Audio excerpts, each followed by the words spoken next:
కళ్ళు మూసుకొని అలా ప్రొడ్యూసర్ డబ్బులంతా అట్లా నీళ్ళలో పడేసారు. Hi guys, game changer movie review వీడియోలోకి వెళ్ళే ముందు చాలా మంది వీడియో చూస్తున్నారు, సబ్స్క్రైబ్ చేసుకోవట్లేదు. సబ్స్క్రైబ్ చేసుకోండి అండ్ అట్లాగే ఎండ్ దాకా చూడండి. గేమ్ చేంజర్ మూవీ రివ్యూ నాకు ఎలా అనిపించిందంటే, ఫస్ట్ ఆఫ్ ఆల్ నాకైతే పెద్ద ఎక్కలేదు మావా. ఎందుకు ఎక్కలేదంటే, ఎక్కడో చూసిన సీన్స్ ఎంత outdated screen play, outdated scenes అన్నీ అయ్యే ఉన్నాయి. కట్ చేసే సాంగ్స్, అనవసరం లేని సాంగ్స్, వాటికి మళ్ళీ 70 కోట్లు 80 కోట్లు బడ్జెట్, అట్లా ప్రొడ్యూసర్ డబ్బులు అలా వదిలిపడేసారు నీళ్ళల్లో. నాకైతే ఎంత బీపీ లేచిందంటే ఆ చూసినంతసేపు అసలు ఈ 1%, ఈవెన్ 1% కూడా మీకు ఒక మంచి ఫీల్ లేదు మామ. ఒక మంచి మూవీ చూస్తున్నాం, శంకర్ గారి మూవీ చూస్తున్నాం, రామ్ చరణ్ గారి మూవీ చూస్తున్నాం, ఒక హై బడ్జెట్ మూవీ చూస్తున్నాం అనే ఫీలింగ్ కూడా మీకు ఎక్కడ కలగదు. ఒక్క సాంగ్స్ దగ్గర కనిపిస్తుంది, వాళ్ళ డబ్బులు అక్కడ పెట్టిర్రు కనిపిస్తున్నాయి, అంతే తప్పించి మిగిలిన దగ్గర అసలు అలా వెళ్ళిపోతూనే ఉంటుంది. ఇప్పుడు కార్తీక్ సుబ్బరాజ్ గారు, శంకర్ గారు అంటే మన తెలుగులో వచ్చిన బెంగాల్ టైగర్ మూవీ చూడలేదేమో, కానీ దిల్ రాజు గారు మీరన్నా చూడలేదా? ఫాదర్ వస్తారు, ఏదో పార్టీ అంటారు, బ్యాక్ నుంచి ఏదో ఆయన పొడిచేస్తారు, తర్వాత కొడుకుకి విలన్కి ఏదో ఫేస్ ఆఫ్ సీన్ లాగా అలా వెళ్తుంది. సేమ్ యాజ్ ఇట్ ఈస్ దింపేసారండి. ఏమన్నా చేంజెస్ ఉంటుందా అంటే అది కూడా లేదు. అది ఏం లేదు అనిపిస్తలేదు ఆడ. Face of scenes Ram Charan గారిది, ఎస్జే సూర్య గారిది నెక్స్ట్ లెవెల్ ఉంటుందంటే, ఆ ఫేస్ ఆఫ్ సీన్సే వర్స్ట్ కనిపించినాయి నాకైతే. అది ఎట్లా అంటే 2% మధ్య కాన్వర్జేషన్ లాగానే ఉంది తప్పించి, ఒక ఫేస్ ఆఫ్ సీన్ లాగా, ఒక తగ్ ఆఫ్ వార్ లాగా, క్యాట్ అండ్ మౌజ్ లాగా ఆ టైప్లో ఉంటుంది అనుకున్నాను. అలా లేదు. ఇప్పుడు ధృవ మూవీ ఉంది, అందులో villain and hero cat and mouse లాగా చాలా బాగుంటుంది, ఎత్తుకు పై ఎత్తులాగా అలా ఉంటుందేమో అనుకున్నా నేను.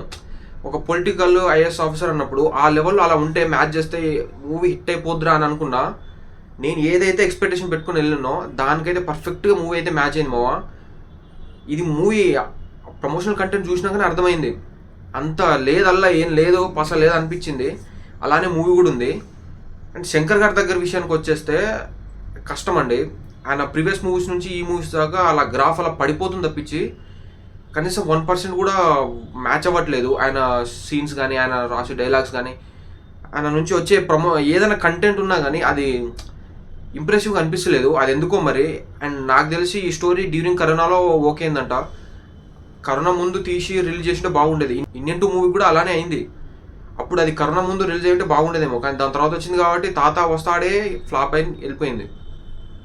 దీని విషయానికి వచ్చేస్తే మాత్రం ఈవెన్ 1% కూడా నాకేమనిపించలేదండి. ఒక ఇంటర్వెల్ బ్లాక్ అయితే కొంచెం బాగా అనిపిస్తుంది. ఇంటర్వెల్ బ్లాక్ మీకు ఇచ్చిన హై, సెకండ్ హాఫ్ కూడా అలానే ఇస్తే నెక్స్ట్ లెవెల్ ఉండేది మూవీ, కానీ అలా లేదు. ఇక సెకండ్ హాఫ్లో Appanna character, flash back character ఉంటుంది, ఆ క్యారెక్టర్ బాగుంది.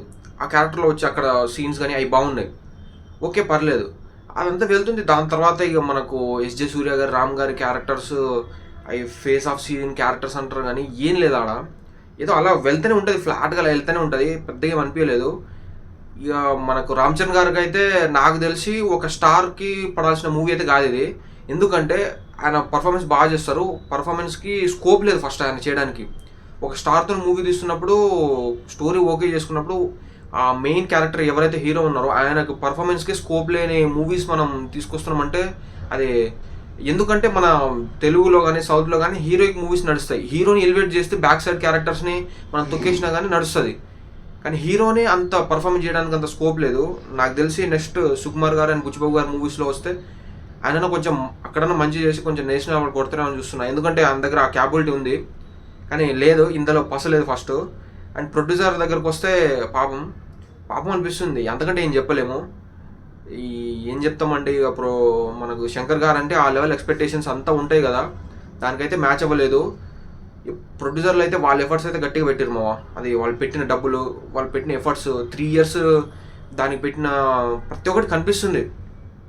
కానీ ఈవెన్ 1% కూడా మీకు అది మ్యాచ్ అవ్వదు, మనకు ఆ ఫీల్ అనేది ఇవ్వదు. అదంతే ఇక అది. ఇక సెకండ్ హాఫ్ కాదులే కానీ Kiara Advani love scene start అవుతుంది మావా. మనం ఎక్కడ అంటే రామోజీ సాంగ్ హీరో ఎంట్రీ అయిపోతుంది, బాగుంటుంది. దాని తర్వాత దోప్ సాంగ్ అంటే ముందు మనకు లవ్ సీన్స్ స్టార్ట్ అవుతాయి. అప్పుడు మీకు అనిపిస్తుంది రా వెళ్ళిపోదాం థియేటర్ నుంచి, ఏముందిగా ఏముండదు ఈడ, వెళ్ళిపోదాం అనే టైప్లోనే ఉంటుంది తప్పించి ఏమనిపించదు. అండ్ ఓవరాల్గా నాకైతే ఇది అనిపించింది మావా. అండ్ పెద్ద ఇంప్రెసింగ్ అని లేదు. ఏమో ఏదైనా మ్యాజిక్ జరిగితే వెళ్ళి జనాలు చూడొచ్చు, కానీ నాకైతే ఏమనిపిస్తలేదు. ఇన్న రివ్యూ మీకు అనిపించింది కింద కామెంట్ చేసి సబ్స్క్రైబ్ చేసుకోండి. Thank you.